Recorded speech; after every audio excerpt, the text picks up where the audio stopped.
Hi everyone, once again you're all welcome to Entrance Investigation. This is Sambhav here and आज अपन problems कुछ करने वाले हैं determinant और मैट्रिसेस पे। डिटर्मिनेंट ऑफ मैट्रिसेस हमने रिवीजन चेकलिस्ट में कर लिया है, तो पहले आपको रिवीजन चेकलिस्ट देख लेना चाहिए। इट इज एडवाइज्ड कि आप पहले रिवीजन चेकलिस्ट से बहुत अच्छे से गो थ्रू कर लें और उसके बाद हम प्रॉब्लम्स कर सकते हैं। इसके डिटर्मिनेंट मैट्रिसेस के problems easy to moderate level के हैं, easy to moderate between JEE mains and JEE advance. JEE main में इससे इजियर साइड पे क्वेश्चन आते हैं, या मतलब इसी लेवल या इससे इजियर लेवल पे आएंगे। जेई एडवांस्ड में इसी लेवल या इससे टफ लेवल पे आएंगे। तो मैं मिडवे चल रहा हूँ इसमें। और डिटर्मिनेंट मैट्रिसेस वैसे तो बहुत इजी चैप्टर है और क्वेश्चन भी इजी आते ही हैं, पर इसके साथ साथ मैं आपको मतलब ये सजेस्ट करूंगा, रिकमेंड करूंगा कि आप ध्यान से एक बार थ्योरी पढ़ लें। थ्योरेटिकल रिविजन अच्छा है और ये चैप्टर भी वैसा ही है जिसमें नॉलेज बेस्ड क्वेश्चंस हैं और आपका लॉजिक जैसे आप लगाते हैं उनके ऊपर आपसे टेस्टिंग होती है। तो चलिए स्टार्ट करते हैं। ओके सर, पहला क्वेश्चन थोड़ा थोड़ा सा समझ आएगा जब अगर आपने Cramer rule and system of equation में पढ़ा होगा। सिस्टम ऑफ इक्वेशन पढ़ाया हुआ है, हालांकि प्रॉब्लम से ही अच्छे से समझ आता है। तो चलिए देखते हैं। देखिए पहला क्वेश्चन कहता है x is equal to c y plus b z दिया गया है। तो क्या मैं इसे ऐसे लिख सकता हूँ x minus c y minus b z is equal to 0। Similarly मैं यहाँ पर लिख सकता हूँ c x plus a z minus y is equal to 0, second equation. और थर्ड इक्वेशन में यहाँ पर लिख सकता हूँ b x plus a y minus z is equal to 0।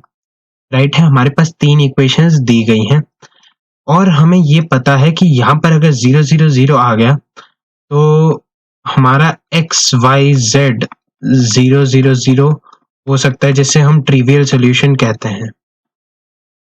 Right, ये तो है कि ये सोल्यूशन है, पर इसने क्वेश्चन में ही लिख दिया that x y z are not equal to 0।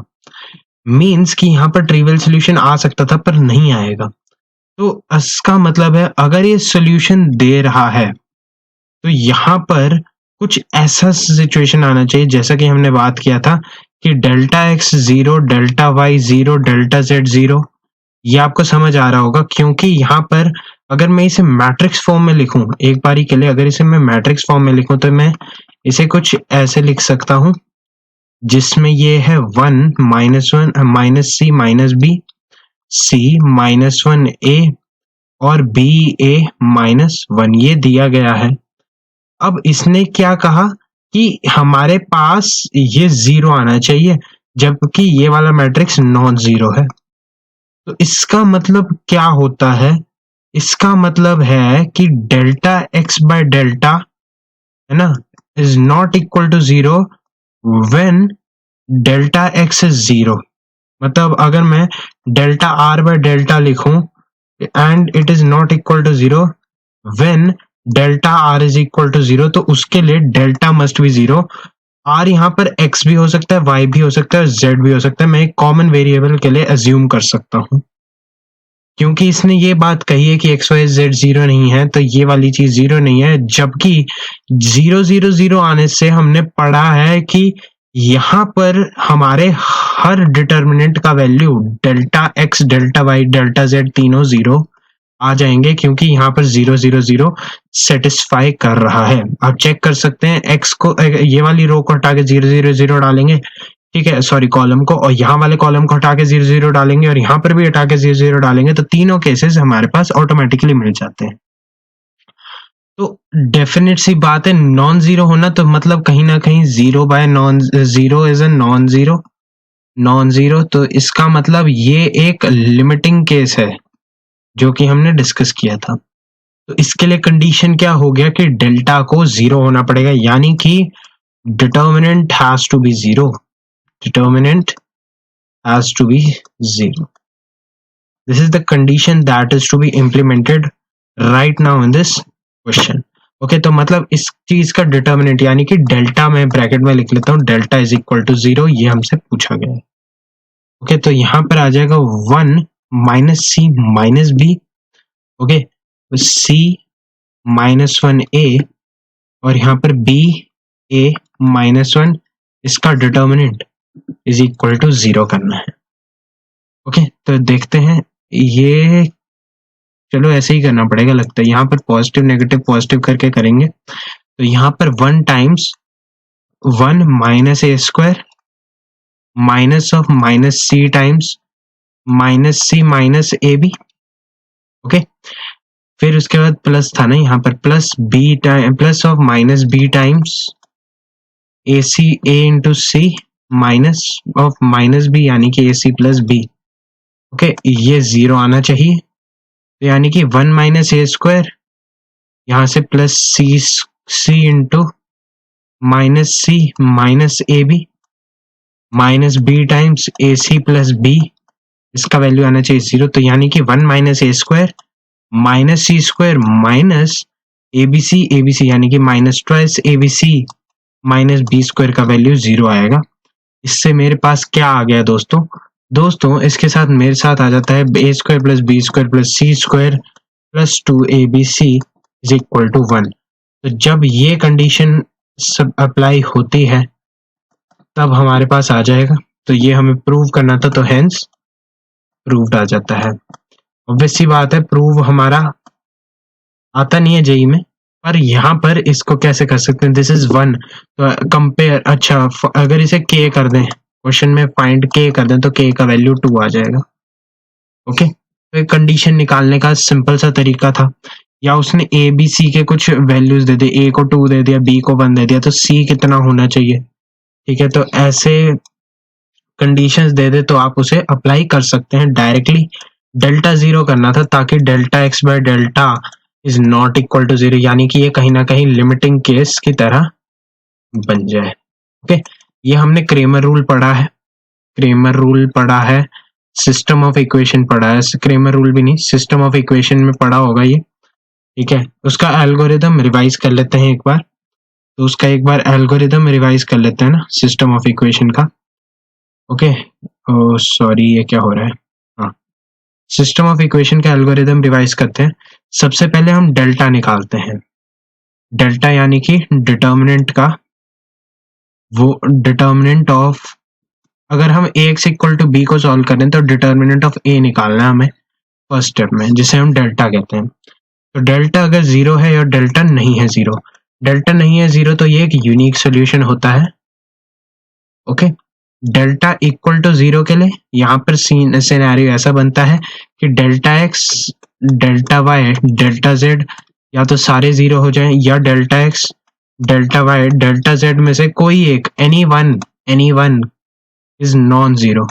इस केस में हमारे पास नो सोल्यूशन आता है, और इस केस में हमारे पास इनफाइनाइट सोल्यूशन आते हैं। और इनफाइनाइट सोल्यूशन है तो उसके लिए हमें एक जनरल सोल्यूशन निकालना पड़ेगा। जनरल सोल्यूशन में हम z को t या कोई भी एक वेरिएबल x में से या y में से या z में से हम उसे t एज्यूम करेंगे, और फिर उसके बाद हम y और x के लिए सॉल्व करेंगे 2 इक्वेशंस को। अब जो टू इक्वेशंस को सॉल्व करेंगे तो हमारे पास 3 इक्वेशन 3 वेरिएबल था, पर हमें 2 इक्वेशंस को सॉल्व किया, ठीक है। तो हमारे पास तो जो थर्ड इक्वेशन थी, अब उसमें हम y और x भी तो as a function of t आएंगे, तो ऐसे कुछ आएगा, वो f of t g of t and t, ऐसा कुछ सोल्यूशन आएगा, वो इसमें चेक करेंगे। अगर वो सेटिस्फाई कर गया तो सही है, ठीक है। तो यहाँ पर लिख देता हूं मैं सेटिस्फाइड, तो सही है। तो यहाँ पर ये इनफाइनाइट सॉल्यूशंस, और यहाँ पर कंसिस्टेंट होता है ये, एल्स, ठीक है, नॉट कंसिस्टेंट। ओके, यानी कि नो सॉल्यूशन लिख सकते हैं अगर वो सेटिस्फाई नहीं करता है, ठीक है। तो इतना सारा एल्गोरिदम है ये, ठीक है, this is the algorithm behind this. कैसे आपको क्रेमर रूल में डेल्टा एक्स को हम लिख सकते हैं delta x by delta, y को लिख सकते हैं डेल्टा y बाय डेल्टा, और z को लिख सकते हैं delta z by delta. Obvious सी बात है, अगर delta x delta y non zero है और डेल्टा 0 है तो वो नॉन जीरो अपॉन 0 है विच इज नॉन एग्जिस्टेंट, तो इसलिए नो सोल्यूशन आता है। डेल्टा नॉन जीरो है तो उसमें अगर ये नॉन जीरो क्वांटिटी है तो ये x y z यूनिक होंगे अपने में, तो इसीलिए एक यूनिक सोल्यूशन आता है। और अगर मैं बात करूं इनफाइनाइट सोल्यूशन, तो 0/0 वाले जैसे फॉर्मेट्स हैं वो बन रहा है, तो यहाँ पर एक जनरल सोल्यूशन आ सकता है, इनफाइनाइट सोल्यूशंस एग्जिस्ट करेंगे। ठीक है, तो ये सारा एल्गोरिदम था इसका, तो अपन का आंसर हमने निकाल दिया। नेक्स्ट करते हैं। सेकंड क्वेश्चन है, without expanding as far as possible prove that.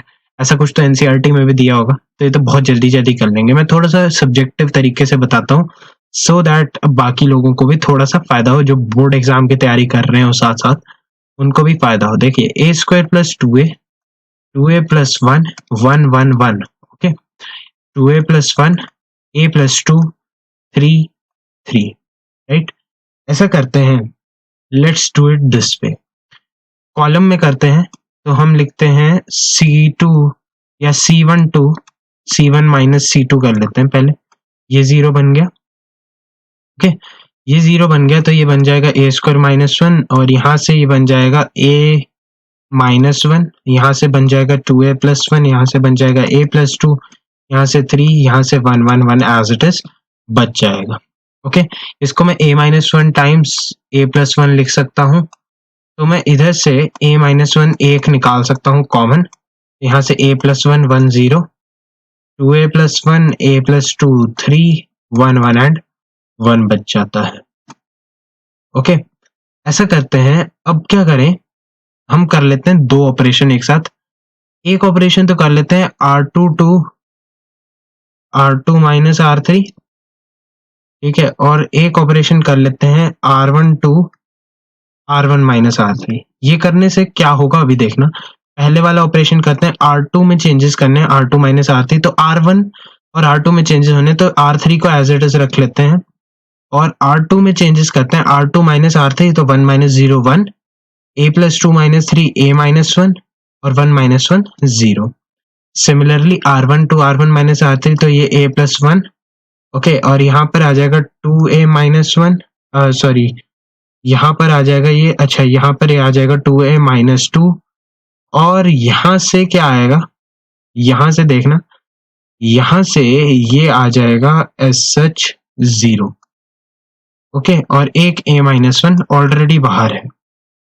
ठीक है गाइस, तो यहाँ पर इसको मैं a माइनस 1 कह सकता हूँ, और प्लस माइनस प्लस करके यहाँ से एक्सपैंड कर सकता हूँ। ऑब्वियस सी बात है, यहाँ से कुछ नहीं आएगा, तो इन दोनों का प्रोडक्ट, ये डिटर्मिनेंट सॉल्व करेंगे छोटा वाला, तो ये आ जाएगा a square minus 1 minus of 2a plus 2 आ जाएगा, तो यहाँ पर a square minus 2a plus 2, a square minus 2a plus 1 into a minus 1 आ जाएगा। ठीक है, तो यहाँ पर आ जाएगा a minus 1 times a square minus 2a plus 1।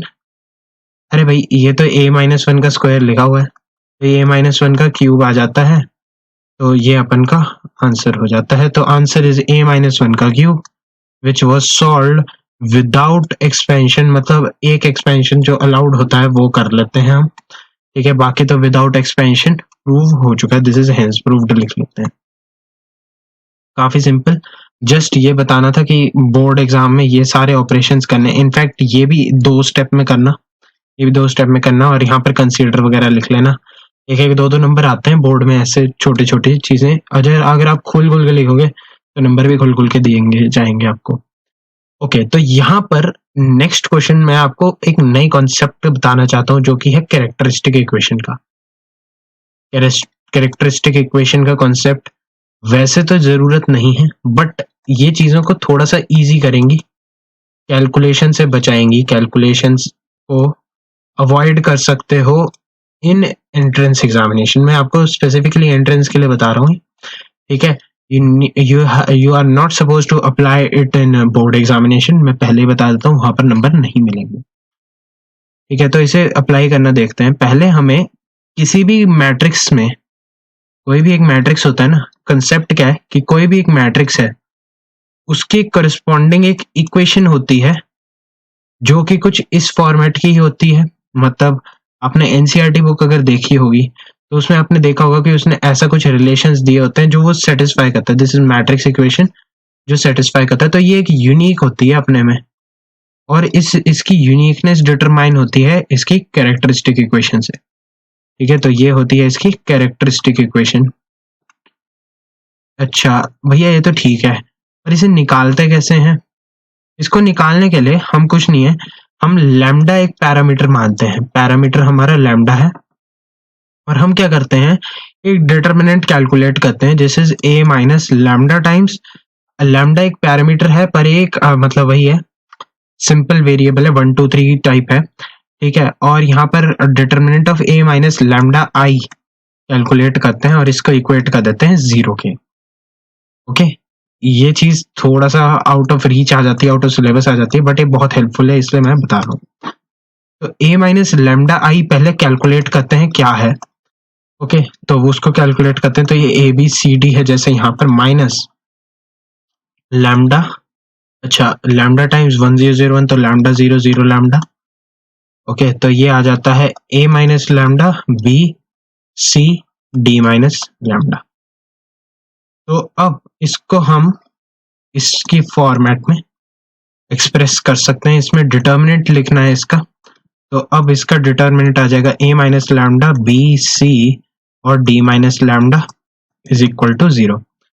Okay, तो यहाँ पर आ जाएगा a minus lambda times d minus lambda minus b c is equal to 0। Okay, तो यहाँ पर आ जाता है lambda minus a times lambda minus d minus b c is equal to 0। Okay, अब देखना, इसको सॉल्व करते हैं, इस इक्वेशन को हम एज अ लैम्डा के फॉर्म में आएगा, ये फंक्शन ऑफ लैम्डा टाइप आएगा, तो इसे सॉल्व करते हैं। तो ये आ जाएगा lambda square minus of a plus d lambda plus a d, और यहाँ पर minus b c is equal to 0 दिया गया। अच्छा मैट्रिक्स इक्वेशन अगर हमें लिखनी हो, इसी से हम, ये तो कैरेक्टरिस्टिक इक्वेशन है। अब कैरेक्टरिस्टिक इक्वेशन की प्रॉपर्टी होती है कि जो हमारा मैट्रिक्स गिवन है ना, जिसमें a माइनस लैम्डा आई में जो a है वो इसे सेटिस्फाई करता है, ठीक है। और इसे सेटिस्फाई करने का मतलब है यहाँ पर a square minus a plus d times a plus a d minus b c, obviously matrices की बात है तो कांस्टेंट नहीं होगा, तो i इज इक्वल टू 0 लिख लेंगे।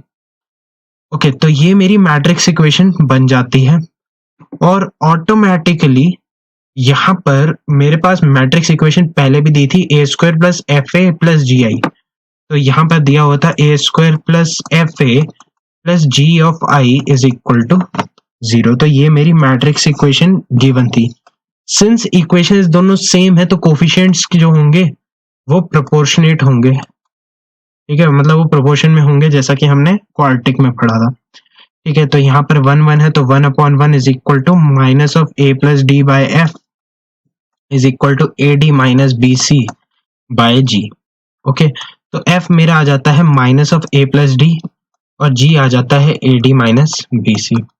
अब इसका फायदा क्या है भाई, करोड़ों का फायदा है, करोड़ों का फायदा, आपको a स्क्वायर नहीं निकालना पड़ा, और अगर लंबे वाले मेथड हो, मतलब अगर आपको a क्यूब भी निकालना पड़े, और अगर आप, चलो a क्यूब तक का है ना हमारा 3x3 तक का है, तो अगर हमें a क्यूब भी निकालना पड़े तो वो भी एक्चुअल में निकालने की जरूरत नहीं है। आप एनसीईआरटी तक के क्वेश्चन इससे कर सकते हैं, बट ऑब्वियस सी बात है वो एंट्रेंस में आपको अलाउड है, पर जेई में अलाउड है, पर आपको सीबीएसई बोर्ड या कोई भी आपका स्टेट बोर्ड है उसमें अलाउड नहीं है, ठीक है, उधर आपको 0 मार्क्स मिलेंगे। पर अभी के लिए अगर मैं बोलूँ तो ये बहुत हेल्पफुल है। अच्छा, तो एक बार क्वेश्चन भी तो पढ़ लेते हैं, है ना, ये तो आपने अपनी बात करी, पर क्वेश्चन में क्या लिखा था? तो क्वेश्चन में लिखा था if a is this then prove that the value of f and g के वैल्यूज को प्रूव करना था, तो वो हमने वैसे निकाल ली हैं। Satisfying this matrix equation is equal to minus t r of a. अच्छा, मैंने minus t r of a बताया था आप लोगों को, ये टी आर ऑफ ए होता है trace of the determinant, trace of the matrix, तो ट्रेस होता है sum of the values of diagonal elements, यानी कि a प्लस डी, और माइनस ट्रेस आ जाएगा minus of a plus d, जो कि हमारे पास आ गया है f का value minus of a plus d, यानी कि ये प्रूव्ड है।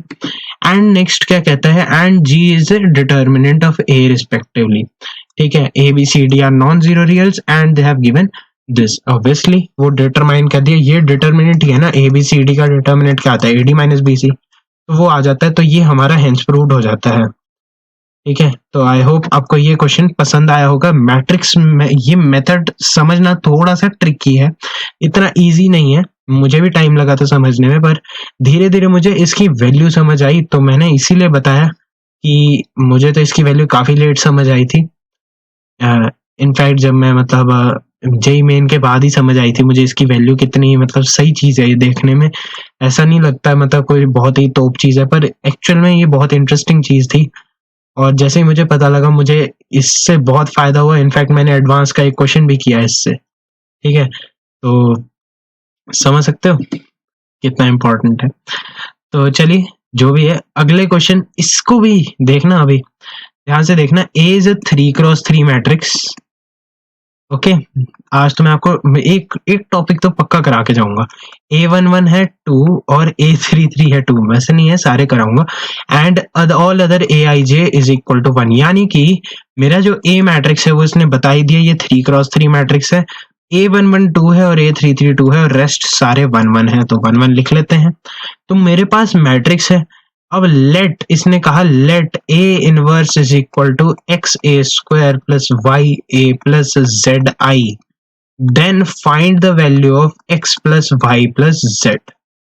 अच्छा, स्टैंडर्ड तरीके से जाओगे। लेट्स से दो तरीके आपके पास, दो अप्रोच है। एक तो बहुत ही देसी वाली अप्रोच कि आप इसका ए इनवर्स पहले कैलकुलेट करें, फिर ए स्क्वायर कैलकुलेट करें, फिर ए कैलकुलेट करें, फिर आई कैलकुलेट करें। ठीक है, 10 मिनट लग जाएंगे। फिर उसमें भी सही होगा कि नहीं होगा कोई पता नहीं। अच्छा, दूसरा ए चलो थोड़ा सा दिमाग लगाते हैं, ए से मल्टीप्लाई कर लेते हैं तो ये ए क्यूब बन जाएगा, ए स्क्वायर बन जाएगा, ये बन जाएगा। ठीक है, फिर भी ए क्यूब कैलकुलेट करना है, ए स्क्वायर कैलकुलेट करना है, ए हमें नोन है, तो इसमें भी करीब 5 मिनट लग सकते हैं। अच्छा, मतलब ऐसा भी नहीं 5 मिनट लगे, पर जो भी है, सॉल्व करते करते फिर कंपेयर करना, बहुत सारा काम होता है ना। बेस्ट तरीका है, इसको कैरेक्टरिस्टिक इक्वेशन का हेल्प लेते हैं। अगर मैं किसी मैट्रिक्स, देखो ये 3x3 मैट्रिक्स है, तो इसका क्यूबिक टाइप कैरेक्टरिस्टिक इक्वेशन आने की प्रोबेबिलिटी रहती है। ये भी एक लॉजिकल प्लॉजिबल सा एक्सप्लेनेशन है, ठीक है, कि क्यूबिकल सी आएगी। तो अगर मैं इसकी कैरेक्टरिस्टिक इक्वेशन कहीं ना कहीं निकाल लूं और फिर उसे इस वाली से कंपेयर करूं, तो मैं XYZ बहुत फास्ट निकाल पाऊंगा। करके देखते हैं। फिर हम x plus Y plus Z directly लिख सकते होंगे। इतना इसको देखो, ये वाले तरीके से करोगे ना, टाइम तो लगेगा यार, टाइम कैसे ना कैसे लगेगा। पेपर में टाइम बचाना है तो एक कॉन्सेप्ट है, छोटा सा कॉन्सेप्ट है, कुछ ज्यादा हैवी भी नहीं है। ठीक है, कुछ भी तो नहीं करना है, एक डिटर्मिनेंट कैलकुलेट करना है। हालांकि इसमें भी कुछ नहीं करना है कि एक इनवर्स ही तो कैलकुलेट करना है, बट ऑब्वियस सी बात है इसमें गलतियां बहुत करते हैं लोग, है ना, मैं भी करता हूँ, पर इसलिए मैं अवॉइड करता हूँ। ठीक है, ये ऐसे वाले काम करना जिसमें गलतियां हो, बट स्टिल ठीक है, फिर उसमें भी मतलब कंफ्यूजन होता है ना, तो इसीलिए मैं तो अवॉइड करूंगा। इस वाले मेथड को तो मैं कभी नहीं करूंगा। ये वाला मैं फिर भी ट्राई कर सकता हूँ, बट क्योंकि ये भी टाइम कंज्यूमिंग है, तो मैं इसे at the end of the day avoid करूंगा।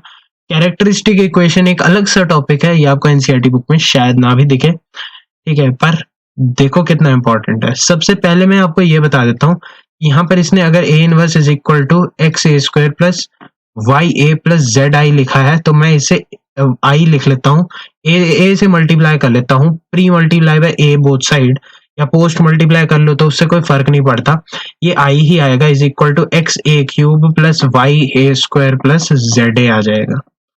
तो मेरे पास जो कैरेक्टरिस्टिक इक्वेशन आती है इस वाली मैट्रिक्स इक्वेशन आती है, तो वो आती है XA³ plus YA² plus ZA minus I is equal to 0। अभी रुक जाओ, इसकी हेल्प लेंगे। कैरेक्टरिस्टिक इक्वेशन निकालते हैं इसकी, तो वो a माइनस लैम्डा आई के डिटर्मिनेंट को 0 करेंगे। तो पहले a माइनस लैम्डा आई को हम डायरेक्टली लिख सकते हैं, अच्छा अगले पेज पे करते हैं ना, 2 माइनस लैम्डा 1 1। ठीक है, ये तो आप लिख सकते हो ना, मैं तेज कर लेता हूँ ताकि तुम्हें रियलाइज हो कि पेपर में कितना तेज कर सकते हैं हम। ये तो मैं वैसे समझा रहा हूँ इसलिए टाइम लगेगा, पेपर में बिल्कुल टाइम नहीं लगेगा इसको करने में। ठीक है, बेस्ट तरीका है। अगर पसंद आए तो लाइक जरूर कर देना। ठीक है, फिलहाल देख लो, बाद में करते रहना लाइक लिख तो, ठीक है, वो होते रहेगा। ये प्लस ये माइनस ये प्लस, सॉल्व करते हैं, जल्दी सॉल्व करेंगे। तो यहाँ पर आ जाएगा 2 minus lambda 1 minus lambda times 2 minus lambda minus 1। ठीक है, minus of 1 times of 1 minus 2 minus lambda minus 1 आ जाएगा यहाँ से। ओके, ये ऐसे आ जाएगा, और फिर plus 1 times 1 minus lambda is equal to 0।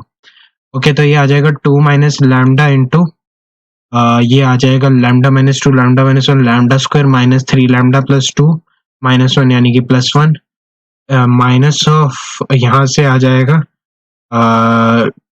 1 minus lambda, तो यहाँ पे plus of lambda minus 1 plus of 1 से 1 कैंसिल और ये minus minus plus plus lambda is equal to 0 आ जाता है। इससे मेरे पास आ जाता है 2 लैम्डा माइनस 1 यहाँ से आ जाता है और यहाँ से मेरे पास बहुत ही simply 2 lambda square minus 6 lambda plus 2 minus lambda cube minus plus 3 lambda square minus lambda आ जाता है। ओ भाई बहुत कैलकुलेशन है, तो यहाँ पर आ जाता है। देखो यही करने में वैसे तो कैलकुलेशन है ही है, पर चलो ठीक है, ये आपका आंसर तो सही आएगा। यहाँ से 5 लैम्डा माइनस 5 लैम्डा आ गया और यहाँ पर प्लस 2 माइनस 1, तो यहाँ पर प्लस 1 इज इक्वल टू 0 आ जाता है। तो अब इसे अब इसमें हम इसे ए से सब्स्टिट्यूट कर सकते हैं, तो a minus a cube plus 5a square minus 5 कुछ छोड़ तो नहीं दिया ना मैंने, ये देख लेना यार। माइनस 1 प्लस 1 यहाँ पर एक 2 था, ठीक है 2 था और अच्छा ये लैम्डा था और ये ऐसे आया ऐसे आया ऐसे आया, 2 माइनस 1 1 हुआ, ठीक है चलो लग तो रहा है ठीक किया है क्या बोलूँ मैं, है ना, ठीक है इज इक्वल टू 0। और अगर हम इसे कंपेयर करें with x a cube plus y a square, x a cube plus y a square, ठीक है plus z a minus I plus z a minus I, ठीक है plus 1 minus I is equal to 0। तो ऐसा करते हैं, इसको एक माइनस से मल्टीप्लाई कर लेते हैं, तो माइनस, ताकि माइनस माइनस थोड़ा सा प्लस की तरफ आ जाए। अच्छा अच्छा अच्छा ये ऐसा था, तो ये कंपेयर कर लेते हैं अब। तो x का वैल्यू तो 1 आ गया, y का वैल्यू माइनस 5 आ गया, z का वैल्यू 5 आ गया, ठीक है। तो x बाय 1 y का वैल्यू माइनस 5 आ गया, z का वैल्यू 5 आ गया। तो x plus Y plus Z का वैल्यू क्या है दोस्तों, 1 माइनस 5 प्लस 5 कैंसिल होकर 0 आया, 1 आया, ठीक है यही आंसर है। कितना टाइम लगा, मुझे तो नहीं लगता ज्यादा टाइम लगा होगा। चीज तो सिंपल ही है ना, कैरेक्टरिस्टिक इक्वेशन निकालनी है, सॉल्व करना है, ठीक है। इसको निकालने में उतना ही टाइम लगेगा जितना तुम्हें मतलब उससे तो कम ही टाइम लगेगा जितना तुम ए इनवर्स के लिए पहले एडजॉइंट निकालोगे फिर डिटर्मिनेंट निकालोगे, है ना। उससे तो एक स्टेप कम हो रहे हैं और इसे फास्ट किया जा सकता है प्रैक्टिस के साथ, ठीक है। और कंपेयरिंग तो आती है बचपन से, 4th क्लास से पढ़ते आ रहे हो यार, 1 इज इक्वल टू 1 ही होता है, ठीक है। x is equal to 1 y is equal to 2, ठीक है। तो a is equal to is a 3 cross 3 matrix such that a1 1 a3 3 ऐसे था, ठीक है। तो हमें कैरेक्टरिस्टिक इक्वेशन को यूज करने का फील आना चाहिए, ओके।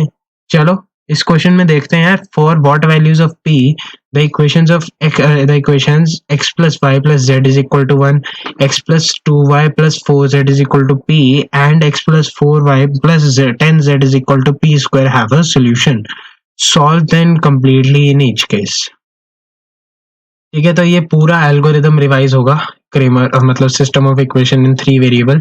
और मैं इसे बार बार रिवाइज क्यों करा रहा हूँ इसको, थोड़ा बहुत मैट्रिक्स इक्वेशन, क्योंकि मैट्रिक्स इक्वेशन आपका जेई मेन जेई एडवांस दोनों में आता है, ठीक है। और ये वाला जो एल्गोरिदम वाला है, ये वाला आपका जेई मेन फेवरेट क्वेश्चन है और इससे क्वेश्चन नियरली 80% सिनेरियो में आएगा, इसी पार्ट से क्वेश्चन आता है। तो ये एल्गोरिदम वापस रिवाइज करते हैं एक बार।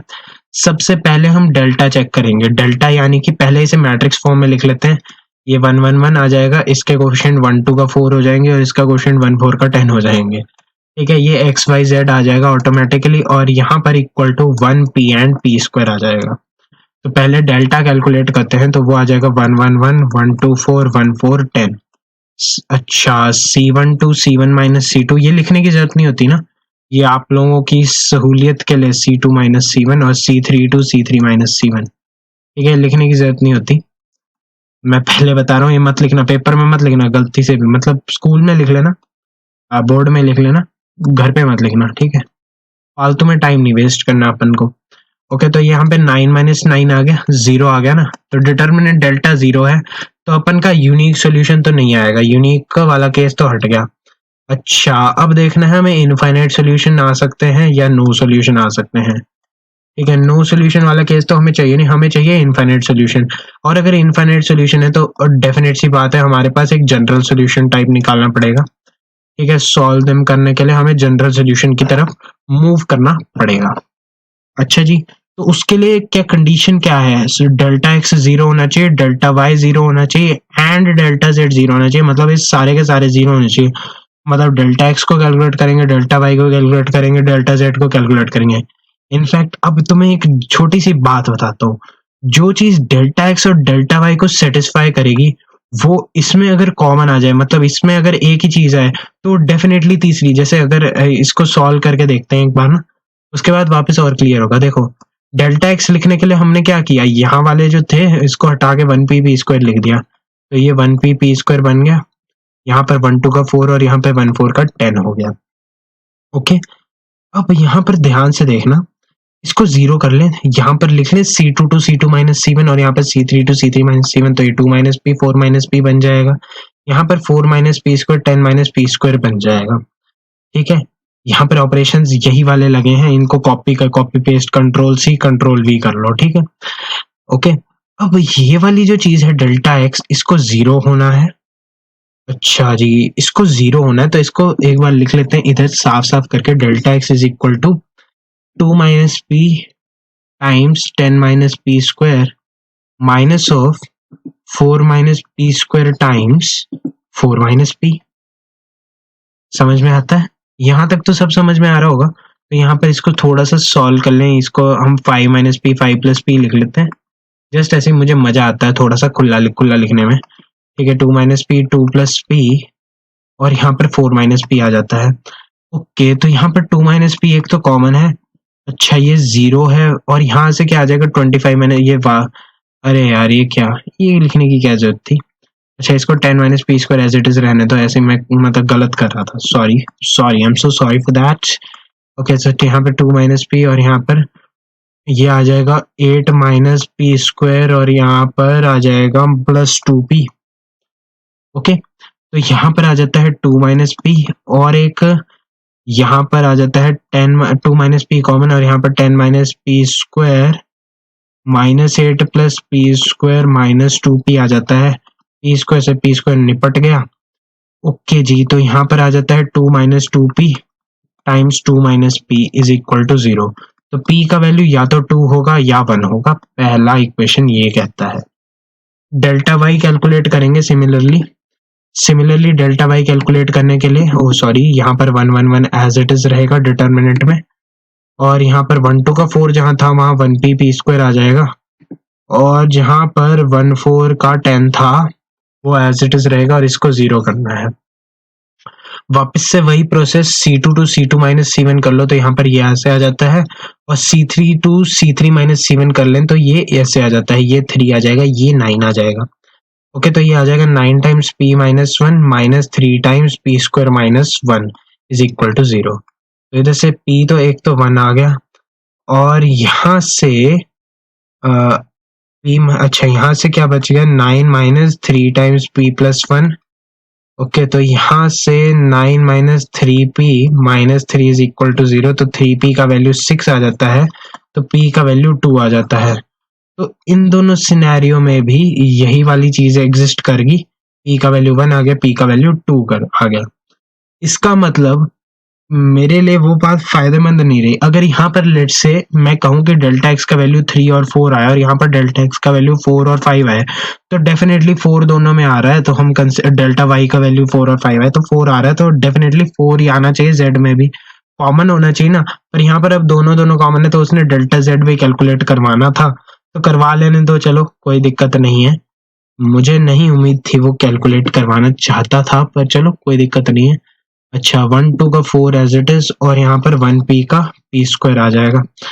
ओके, अब वापस से वही operation C2 to C2 minus C1, यहाँ पर 1 यहाँ पर 3 बच जाएगा, और C3 to C तो यहाँ पर p minus 1 p² minus 1 बच जाएगा। तो ये आ जाएगा p² minus 1 minus of 3p plus 3 is equal to 0 आ जाएगा। तो यहाँ से आ जाएगा p² minus 3p plus 2 is equal to 0, तो यहाँ पर p का वैल्यू 1 और 2 अगेन आ जाता है। तो इसका मतलब p का वैल्यू 1 हो सकता है, p का वैल्यू 2 हो सकता है। ओके, तो यहाँ पर ये वैल्यू 1 हो सकता है, ये ऐसे हो सकता है सिस्टम, या अच्छा अब यहाँ पर 2 केस आ जाते हैं, यहाँ पर 1 1 1 ओके 1 1 1 यहाँ पर 1 1 1 आ जाए, 1 1 1 आ जाए यहाँ पर 1 1। ओहो यार इतना सारा था कैलकुलेशन ना। 2 4 4 10, 1 2 का 4, अच्छा 4 10 एक्स वाई जेड, इसका वैल्यू आ जाए 1 1 1, या यानी कि और इस वाले सिस्टम का वैल्यू आ जाए 1 2 का 4। ठीक है, तो अब इन दोनों सिस्टम्स को सॉल्व करना है। तो पहले हम इस वाले सेट को सॉल्व करते हैं, सिंपल वाला सेट सॉल्व करते हैं। तो यहाँ पर x plus Y plus Z equal to 1 लिखा हुआ है पहले इक्वेशन में। दूसरे इक्वेशन में x plus 2y plus 4z is equal to 1 लिखा है। तीसरे इक्वेशन में x plus 4y plus 10z को 1 लिखा हुआ है।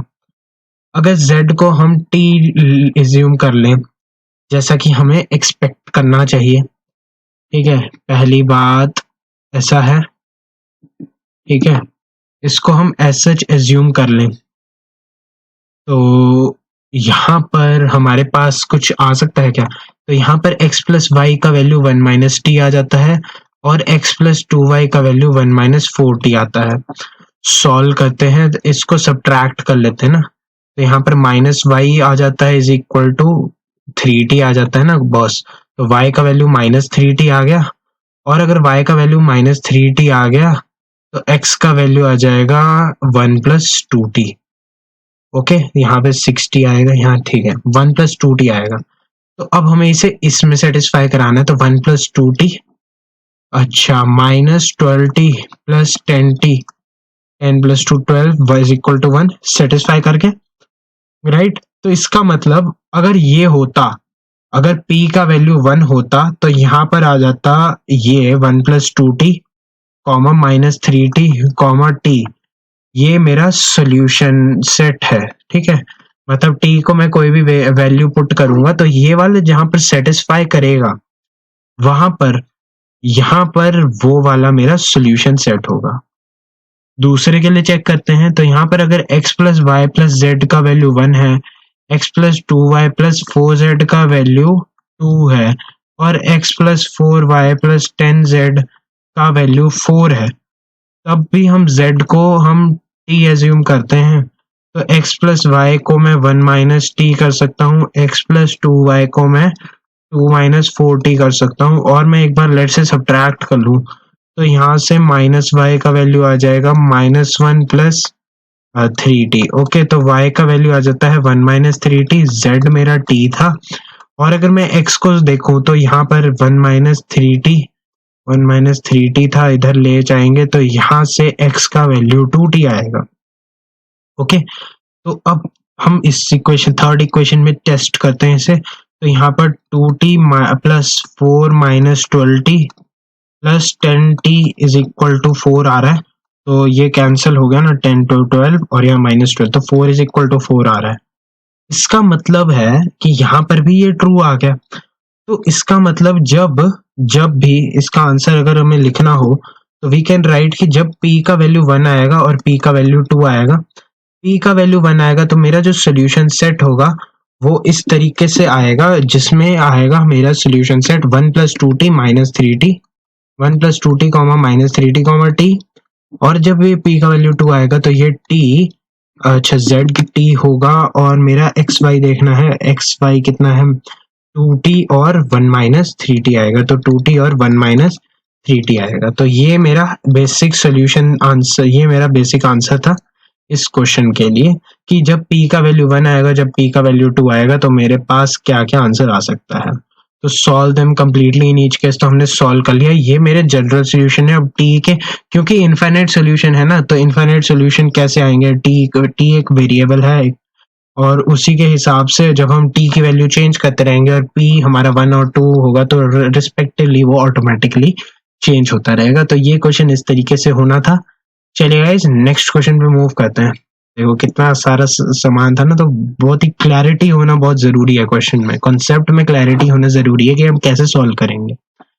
ओके, अच्छा नेक्स्ट क्वेश्चन कहता है कि if A is an orthogonal matrix and B is equal to AP where P is a non-singular matrix then show that matrix PB inverse is also orthogonal। काफी simple है, अगर आपको पता है ऑर्थोगोनल मैट्रिक्स क्या है तो just for a quick revision, orthogonal matrix होता है x transpose is equal to an identity matrix. ये याद होना चाहिए ऑर्थोगोनल क्या होता है, ठीक है। अच्छा, A is an orthogonal matrix and B is equal to AP. अच्छा, where P is a non-singular matrix, so show that PB inverse is also an orthogonal matrix. अच्छा, तो PB inverse एक्चुअल में क्या है? ऐसा करते हैं, हम इसे पोस्ट मल्टीप्लाई करते हैं, तो post multiply bye B inverse on both sides of the equation I get B inverse बनता है यहाँ पर is equal to AP B inverse. Okay, तो यहाँ पर I is equal to AP B inverse बनता है। अच्छा, तो अब मैं क्या करता हूँ, प्री मल्टीप्लाई बाय इनवर्स कर लेता हूँ, ठीक है। तो pre multiply by A inverse both side, तो यहाँ पर मैं लिख सकता हूँ A inverse is equal to P B inverse. Okay, तो ए इनवर्स का वैल्यू मेरा पी बी इनवर्स आ जाता है। इसका मतलब बेसिकली इसने बहुत ही मतलब लेमैन टर्म्स में बोलूं तो पी बी इनवर्स का वैल्यू ए इनवर्स है। तो मुझे प्रूव करना है कि ए इनवर्स ऑर्थोगोनल है। अगर ए ऑर्थोगोनल है तो ए ट्रांसपोज आइडेंटिटी होगा। Let's say A inverse into A inverse का ट्रांसपोज का मुझे कैलकुलेशन करना है, मुझे ये प्रूव करना है आइडेंटिटी। तो I let me consider this to be as it is की A inverse into A inverse का ट्रांसपोज। अच्छा, मैंने पढ़ा था कि x इनवर्स का transpose is equal to x transpose का इनवर्स, ठीक है। तो a इनवर्स को मैं लिख सकता हूँ, अच्छा मैं इसको लिख सकता हूँ a ट्रांसपोज का इनवर्स। अच्छा, फॉर द टाइम बीइंग क्या मैं ये चीज लिख सकता हूँ कि अगर x इनवर्स y, अगर x y का इनवर्स लिखते हैं तो वो y इनवर्स x इनवर्स होता है। तो सिमिलर केस में अगर यहाँ पर ए इनवर्स ए ट्रांसपोज का इनवर्स लिखा गया है तो वो ए ट्रांसपोज इनटू ए का इनवर्स होगा। एंड मुझे पता है कि ए ट्रांसपोज एक आइडेंटिटी है जो कि ए ट्रांसपोज ए भी है, और ये वाली चीज इसका मतलब एक आइडेंटिटी का इनवर्स है। और आइडेंटिटी का इनवर्स तो ऑटोमेटिकली आइडेंटिटी होता है। स्टार्ट कहाँ से किया था, ए इनवर्स के लिए हमें चेक करा था ए क्या है, ए इनवर्स क्या है, पीबी इनवर्स।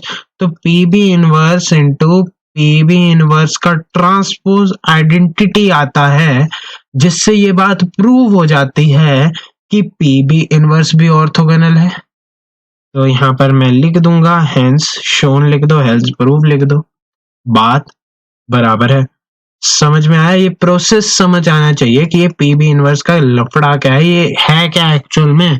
जब तुम ये चीज कैलकुलेट कर लोगे कि ये एक्चुअल में क्या चीज है, तब तुम्हारे लिए ये चीज बहुत सिंपल हो जाएगी, ठीक है। जैसा कि मैंने तुम्हें बताया कि तुम ऑटोमेटिकली देख सकते हैं कि ये क्योंकि हमें नोन है तो हम आगे वाला सारा प्रोसेस डायरेक्टली कर सकते हैं, क्योंकि मुझे ए के टर्म्स में लाना है, क्योंकि मुझे ए में ही पता है कि ए ही इकलौती चीज है जो कि एक ऑर्थोगोनल मैट्रिक्स है, ठीक है। तो अगर ए ऑर्थोगोनल मैट्रिक्स है तो पहले तो मैं लिख सकता हूँ ए ट्रांसपोज आई है।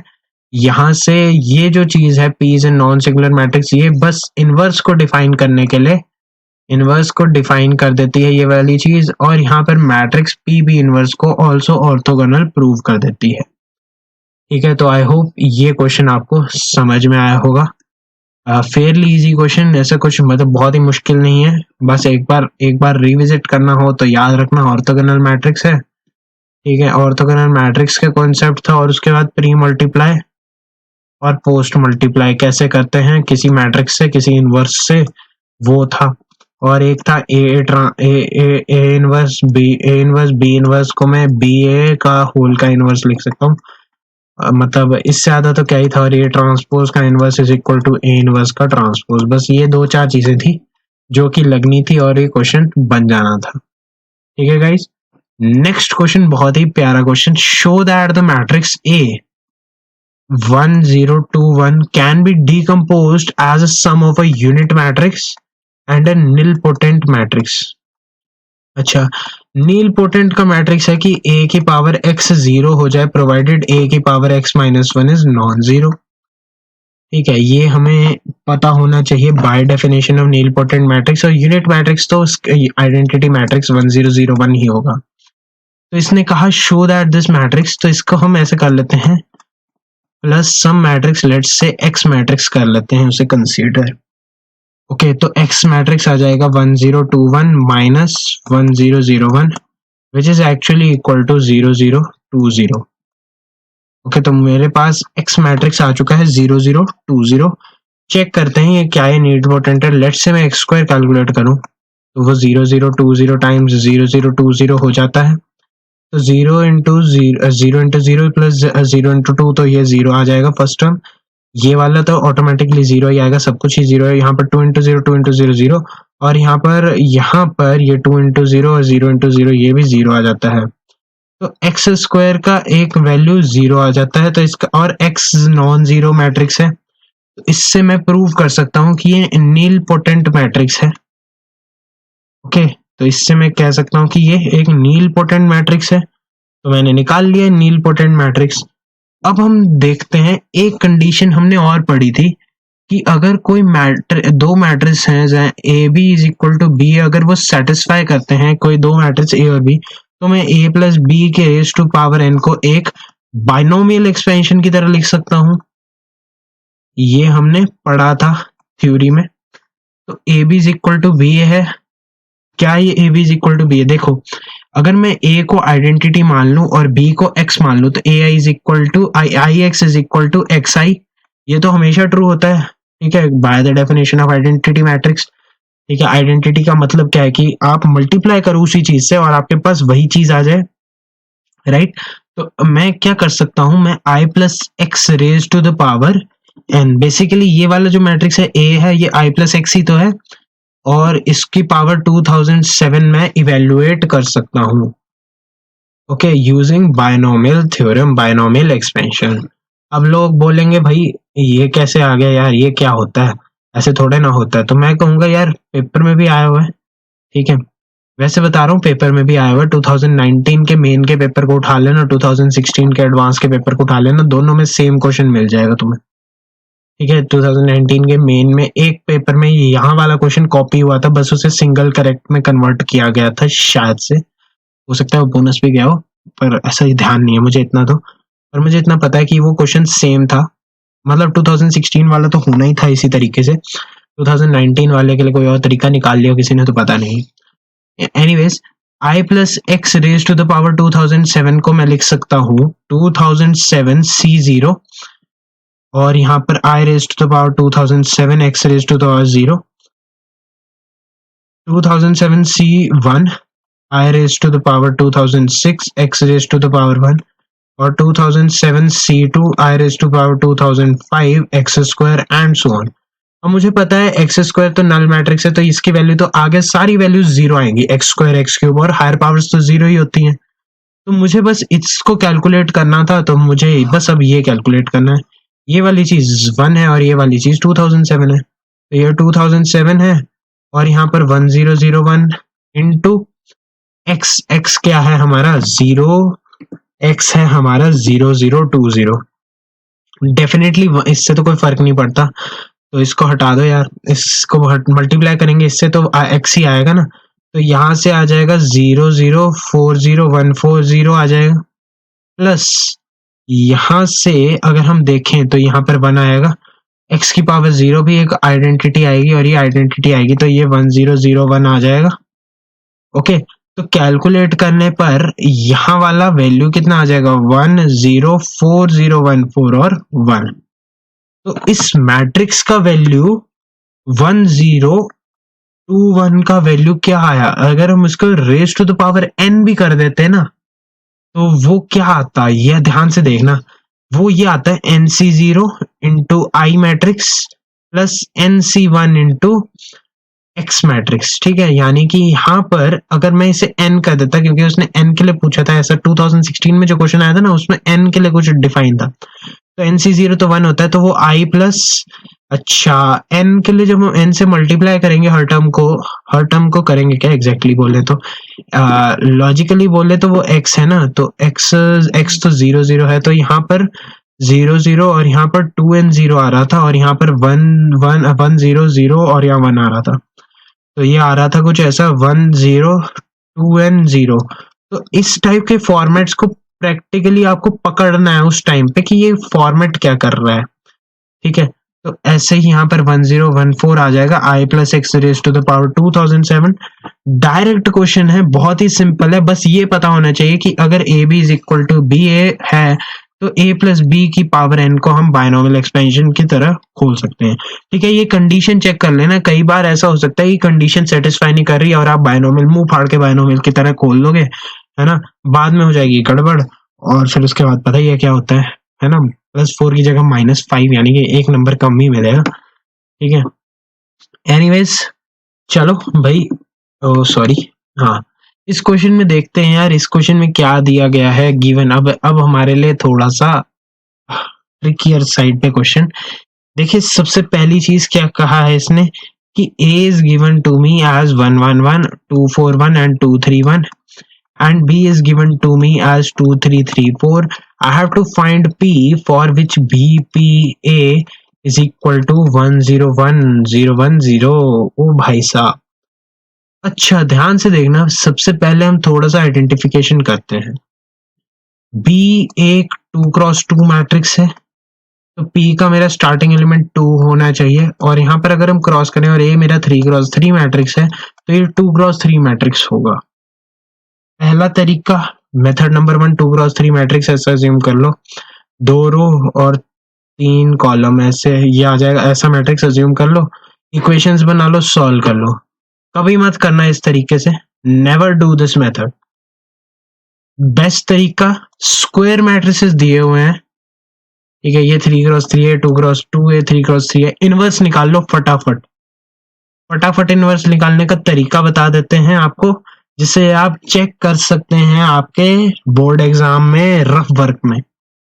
फटाफट से याद करो, ए इनवर्स क्या होता है, 1 bye determinant A adjoint of A. Okay, अच्छा पहले डिटर्मिनेंट ऑफ ए कैलकुलेट कर लेते हैं, 111, फिर थोड़ी सी जगह बना लेंगे, इधर ही करेंगे इसको अभी ना, ठीक है। डिटर्मिनेंट कैलकुलेट करने के लिए यहाँ पे C2 माइनस C3, अच्छा यहाँ पर 2, यहाँ पर -1 और यहाँ पर 1 और यहाँ पर -1। डिटर्मिनेंट तो कैलकुलेट कर लोगे, अरे भाई डिटर्मिनेंट तो कैलकुलेट कर लोगे, तो -2 माइनस और -1 +1 यानी कि इसका डिटर्मिनेंट आता है -1। डेल्टा इसका भी -1 आएगा, इसका 4 to the 8 -9, यहाँ पर भी डेल्टा -1 आता है, ठीक है। तो इसका मतलब ए इनवर्स और बी इनवर्स देख लेते हैं, 1/-1। अच्छा अब एडजॉइंट ऑफ ए क्या होता है, जो अपन का एडजॉइंट ऑफ ए होता है वो होता है ट्रांसपोज ऑफ कोफैक्टर मैट्रिक्स।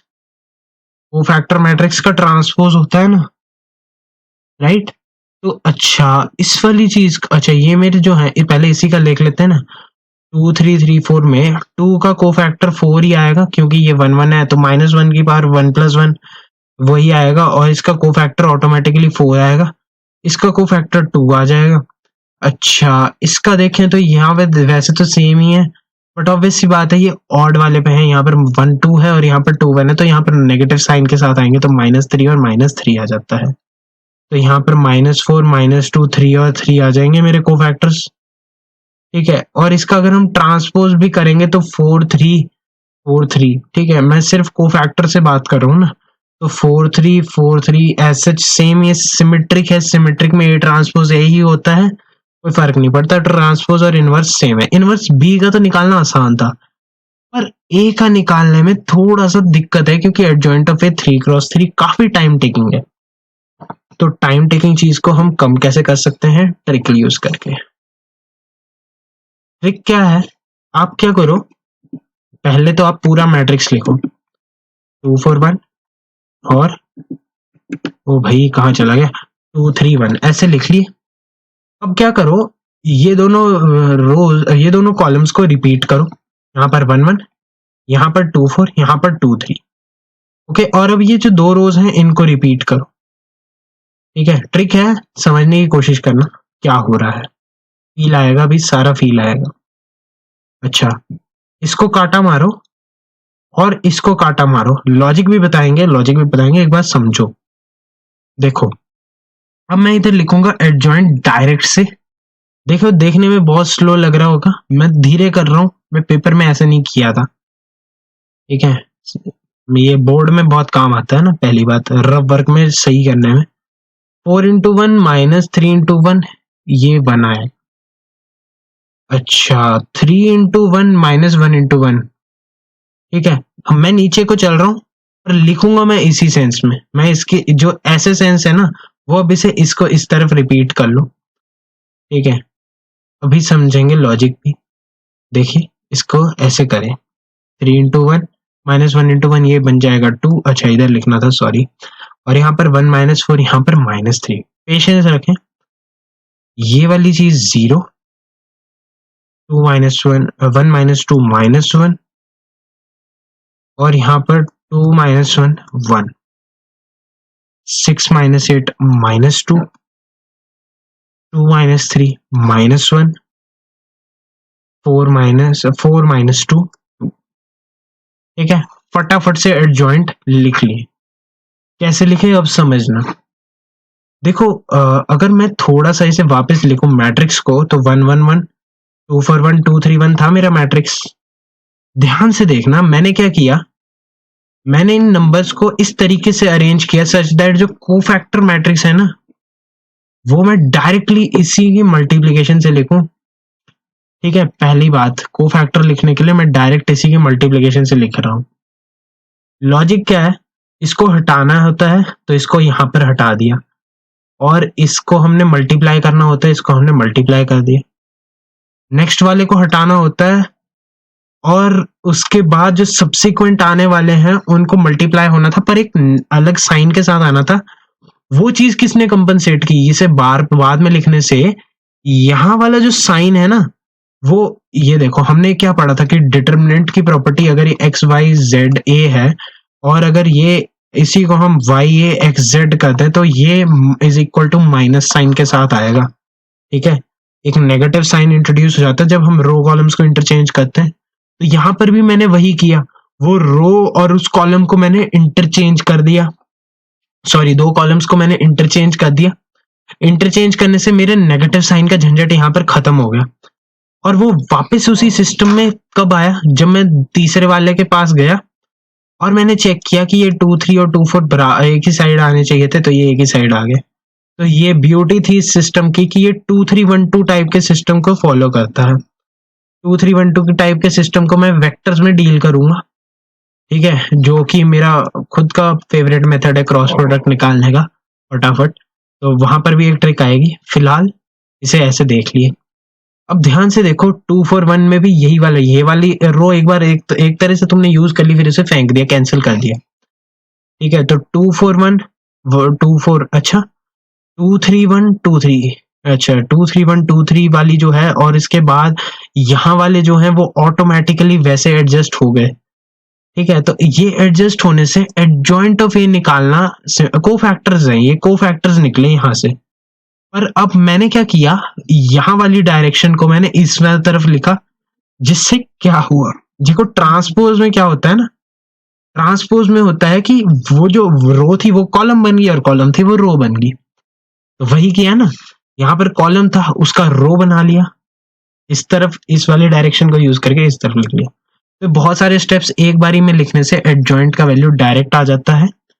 तो एडजॉइंट ऑफ ए आ जाता है 1 1 2 -3 0 -1 1 और -2 -1 2, ठीक है। कभी फंस जाओ तो ये लगा लेना, रफ वर्क में करना ये। और बाकी एडजॉइंट लिखने के लिए कोफैक्टर्स आप अलग से कैलकुलेट करना, जैसे अगर आप बोर्ड में करेंगे ना तो आपकी ऐसी शीट होती है, तो ऐसा है, इधर इधर आपने कोफैक्टर लिख लेने सारे, रफ वर्क में एडजॉइंट कर लेना पेंसिल से, ठीक, किसी से कर लेना, पेन पेंसिल से कोई फर्क नहीं पड़ता, ठीक है। ये कर लेना कोफैक्टर रफ कैलकुलेट, रफ है, रफ वर्क है ना, इधर कर लेना। सॉल्व कर लिए, यहाँ से चेप देना यहाँ पर ही, ठीक है। पूरे नंबर मिलेंगे, मुझे तो शायद मिले होंगे, ठीक है। पर आई एक्सपेक्ट कि है ना इसमें है, मुझे हर बार मिलते थे तो क्या बोलूं, प्री बोर्ड्स में तो मिलते थे ना हर बार, तो बोर्ड में मिले ही होंगे, ठीक है। पर चलो जो भी है ना, एडजॉइंट निकाल लिया। अच्छा एडजॉइंट निकाल लिया तो एडजॉइंट एक बार यहाँ पर चेप देते हैं। अच्छा डिटरमिनेंट ए -1 है, तो एक नेगेटिव साइन के साथ सारी टर्म्स को लिख लेते हैं, ए इनवर्स लिख लेते हैं। तो ये आ जाएगा -1 -2 3 0 1 -1, हो, और यहाँ पर आ जाएगा 2 1 -2। ओके, तो ये मेरा ए इनवर्स निकल गया। ओके, तो अब इसे हम मिटा देंगे, ये सारा हमारे लिए फालतू रह जाता है। अब देख लो यार ध्यान से, है ना, ये हमने निकाल लिया, ए इनवर्स निकल गया और बी। अब हमें पी निकालना है, तो सबसे पहले बी पी ए हमारे पास दिया गया है। लेट्स से इस मैट्रिक्स को मैं एक्स अज्यूम कर लेता हूँ फॉर द टाइम में। तो मैं pre multiply by B inverse and post multiply by A inverse करूंगा, तो B inverse B P A inverse is equal to B inverse X A inverse आएगा। ये वाली चीज आइडेंटिटी बन गई, ये वाली चीज आइडेंटिटी बन गई, identity into P, P into identity, P, तो ये पी आ जाएगा B inverse X A inverse. तो बेसिकली मुझे क्या करना है, मुझे करना है बी इनवर्स इससे पहले प्री मल्टीप्लाई। तो मुझे क्या करना है, यहाँ पर मुझे करना है -4 3 -2, ओके, इंटू एक्स। एक्स क्या है मेरा 1 0 1 0 1 0, और यहाँ पर अब -1 -2 3 0 1 -1। देखो मैं सॉल्व कर रहा हूँ ना, इतना सारा इधर उधर हो रहा है तो यहाँ पर गड़बड़ हो जाती है ना, ठीक है, तो माफ कर देना अगर यहाँ पर कोई गड़बड़ हो। आई होप कुछ गड़बड़ ना हुई हो। वैसे तो देखो P होना क्या चाहिए, एक 2x3 मैट्रिक्स होना चाहिए जैसा कि हमारा अजम्पशन था। अच्छा ये 2x2, ये 2x3, तो यहाँ से 2x3 आएगा, 2x3 इंटू 3x3 भी 2x3 देगा। तो मेरा यहाँ तक मतलब मेरा सिस्टम सही है, ये चेक हो जाता है। ओके, तो अब इसे थोड़ा सा सॉल्व करते हैं, जल्दी जल्दी से सॉल्व करना है। यहाँ पर बहुत सारा कैलकुलेशन है, -4 और यहाँ पर ये आ जाएगा -4 डायरेक्टली। ओके, तो यहाँ पर -4 आ जाएगा, फटाफट लिखेंगे -4, यहाँ से लिखेंगे तो यहाँ से आ जाएगा 3, यहाँ से लिखेंगे तो यहाँ से वापस -4 आएगा, और यहाँ से लिखेंगे तो यहाँ पर आ जाएगा 3, यहाँ पर -2 आ जाएगा और यहाँ पर 3 आ जाएगा। ओके, यहाँ पर आ जाएगा -1 -2 3 0 1 -1, और यहाँ पर 2 1 -2। तो यहाँ पर आ जाएगा 4 4 4 और 4, और यहाँ पर -8, तो यहाँ पर आ जाएगा -4, राइट। यहाँ पर आ जाएगा 8 + 3 8 तो 3 11, 11 में से 4 गया तो 7। ओके, और यहाँ पे जब मैंने मल्टीप्लाई किया तो -12 -3 -15, और 8 आ जाएगा -7। ओके, तो ये अब दूसरा देखने हैं, -3 0, तो यहाँ पर -3 और यहाँ पर 6, ये मल्टीप्लीकेशन कर रहा हूँ ना, मैं मल्टीप्लीकेशन कर रहा हूँ 3 इंटू 1, ये मैं मन में कहता हूँ -3 0 और यहाँ पर 6, तो -3 0 6 आ जाएगा 3, ठीक है, और यहाँ पर आ जाएगा -6 -2 -8, और यहाँ पर -5 आ जाएगा। ओके, और यहाँ पर आ जाएगा 9 + 2 11, 11 में से 6 गए तो कितने बच के 5। तो ये हमारा मैट्रिक्स P आ जाता है, जो कि मेरा आंसर था। काफी थकाने वाली कैलकुलेशन तो होती है, ठीक है, बट इतनी कैलकुलेशन करनी पड़ेगी यार, अगर नंबर लेने तो कैलकुलेशन तो करनी पड़ती है, ठीक है। ऐसे थोड़ा मतलब आप NIT IIT best institutes of the country में बैठ रहे हो, ठीक है, तो वो कुछ तो लेंगे ना, ठीक है। एनीवेज देखो, अच्छा लास्ट क्वेश्चन होगा मेरे हिसाब से, है ना, हाँ, तो ये लास्ट क्वेश्चन है अपन का। देखो सबसे पहले इसने क्या कहा कि A हमारे पास एक मैट्रिक्स है जो 3A -1 2 5C और B 8 2 है, ठीक है, ये एक सिमेट्रिक मैट्रिक्स है। सिमेट्रिक मैट्रिक्स में क्या होता था कि जो डायगोनल है इसके अलोंग रिफ्लेक्शन होती थी एलिमेंट्स की। इससे मैंने देख लिया कि A का वैल्यू 2 है, B का वैल्यू -1 है और C का वैल्यू 8। 3 वैल्यूज मिल गई, थोड़ा सा काम, थोड़ा सा रिलैक्स हुआ मैं। अब ध्यान आया B क्या है, B है DEF 3A -2B -C, ABC तो निकल गया ना, तो यहाँ पर वो वेरीफाई भी हो जाएगा, देखना अभी। अच्छा, मुझे पता है स्क्यू सिमेट्रिक मैट्रिक्स में डायगोनल एलिमेंट 0 होते हैं, तो यहाँ से D0 E0 F0, ये वाली जो चीजें लिखी है ना, ये मैंने थ्योरी से लिखी है, तो थ्योरी के लिए आप रिवीजन चेकलिस्ट जरूर देखें। ओके, रिवीजन चेकलिस्ट देखना काफी इंपॉर्टेंट है उसके लिए। फिलहाल यहाँ पे देखें ये B है, तो अब B -A चेक कर लो, B -A क्या आएगा -3, तो इसका नेगेटिव है -3, ठीक है।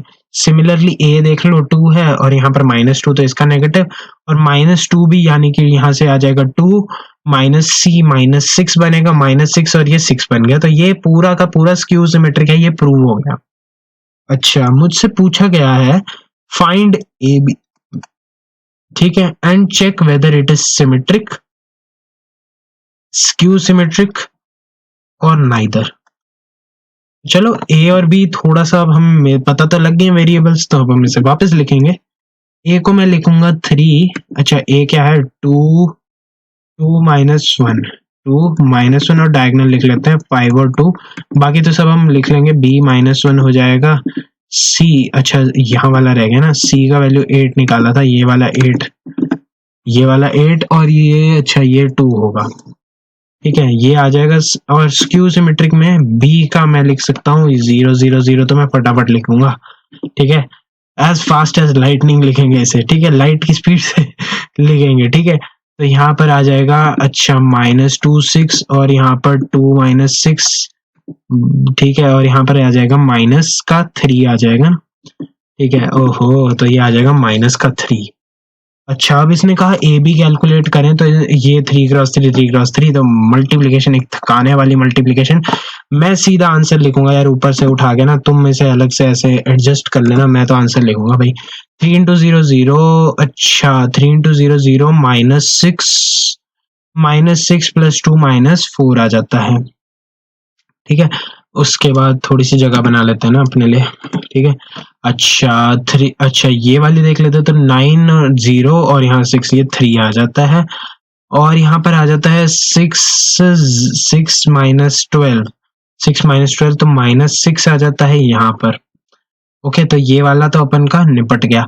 नेक्स्ट रो के लिए देखें तो यहाँ पर आ जाता है 2 इंटू 0 0, 5 -15 और -15 और -16, तो ये -31। Oh my God, oh my God कितना सारा काम ठीक है तो ये -31 आ जाता है, काफी लंबा नंबर आ गया, पर चलो कोई दिक्कत नहीं है।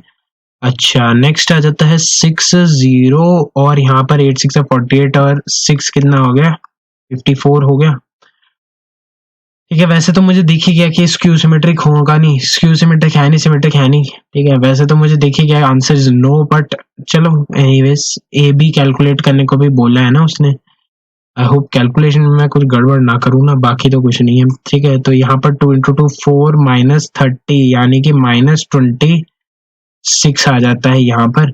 अच्छा लास्ट वाली रो, लास्ट वाला कॉलम, अच्छा लास्ट वाली रो फर्स्ट कॉलम 0 -24 और माइनस ये -28 आ जाएगा बॉस, ठीक है। फिर उसके बाद आ जाएगा -3 और -3 और +12, -3 +12 आ जाता है 9, है ना। और यहाँ पर आ जाता है -2 -48 यानी कि -50, ठीक है। तो ए बी का ऐसा कुछ वैल्यू आएगा, डेफिनेटली नॉट अ सिमेट्रिक और स्क्यू सिमेट्रिक, ठीक है। सिमेट्रिक होता तो स्क्यू होता तो बहुत ही सिंपल है, डायगोनल एलिमेंट 0 होते, नहीं है सिमेट्रिक है नहीं, ये कहाँ बराबर है, नहीं है ना बराबर, ठीक है। तो neither symmetric nor skew symmetric, ये मेरा आंसर था। तो आई होप आप लोगों को वीडियो पसंद आया होगा, वीडियो पसंद आया तो लाइक जरूर कर देना बॉस, है ना। आप लोग लाइक करते हो तो मुझे अच्छा लगता है, मेरा एफर्ट पॉजिटिव वे में मैं लेता हूँ, नहीं तो है ना, ठीक है। मोटिवेशन मिलता है काम करने के लिए और बेटर चीजें लाने के लिए, अलग अलग टाइप के क्वेश्चन लाने के लिए, ठीक है। कैरेक्टरिस्टिक इक्वेशन के कॉन्सेप्ट को आपके सामने एक्सप्लेन किया मैंने आज, जो कि बहुत ही इंपॉर्टेंट है, ठीक है। तो good bye everyone, take care, see ya and have a great time ahead. Good luck.